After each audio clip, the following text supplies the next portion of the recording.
రథసప్తమి సందర్భంగా తిరుమల శ్రీవారి ఆలయ మాడవీధుల్లో ఏర్పాటు టీటీడీ ఈవో జె శ్యామలారావు, అదనపు ఈవో సిహెచ్ వెంకయ్య చౌదరితో పరిశీలించారు. గ్యాలరీల్లో అన్నప్రసాదం పంపిణీ, తాగునీరు, మరుగుదొడ్లు, షెడ్లు వంటి సౌకర్యాలు తనిఖీ చేశారు. ఈ సందర్భంగా భక్తులకు ఎలాంటి ఇబ్బంది లేకుండా చర్యలు తీసుకోవాలని అధికారులను ఆదేశించారు. పోలీసులు విజిలెన్స్ సమన్వయంతో మాడవీధుల్లో ప్రత్యేక నిఘా ఉంచాలని చెప్పారు.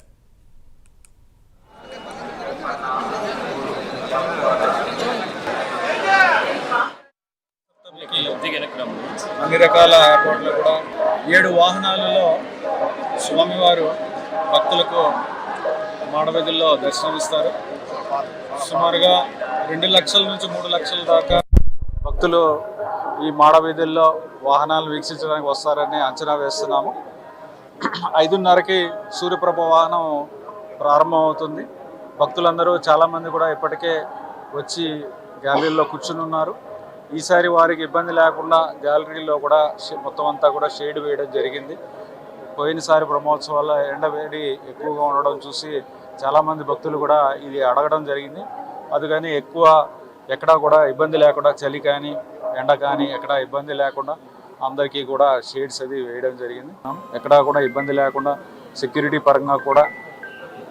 పరంగా కూడా వారికి ఎవరికి ఇబ్బంది లేకుండా పోలీసు సిబ్బంది కూడా పోయిన సంవత్సరం ఉన్న వారికన్నా కూడా డబుల్ నంబరు 2 రెట్ల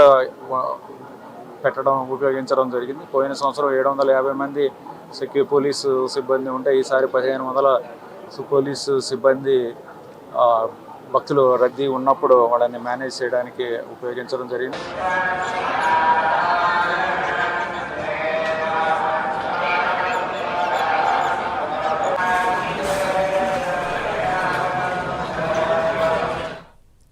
మంగళవారం రథసప్తమి పర్వదినం సందర్భంగా అన్ని ఏర్పాట్లు పూర్తి చేసిన టీటీడీ ఈవో శ్యామలారావు చెప్పారు. ఉదయం నుంచి రాత్రి వరకు 7 వాహనాలపై స్వామివారి తిరుమాడ వీధుల్లో ఊరేగుతారని తెలిపారు. రథసప్తమి సందర్భంగా 2-3 లక్షల మంది భక్తులు వస్తారని అంచనా వేస్తున్నట్టుగా ఈవో చెప్పారు.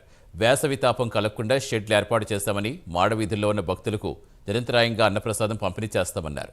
రాత్రి చంద్రప్రభ వాహన సేవ వరకు అన్నప్రసాదాల పంపిణీ నిరంతరం కొనసాగుతుందన్నారు. గత ఏడాదితో పోలిస్తే ఈ ఏడాది 2 రెట్లు అధిక భద్రత కల్పిస్తున్నట్టుగా టీటీడీ ఈవో చెప్పారు.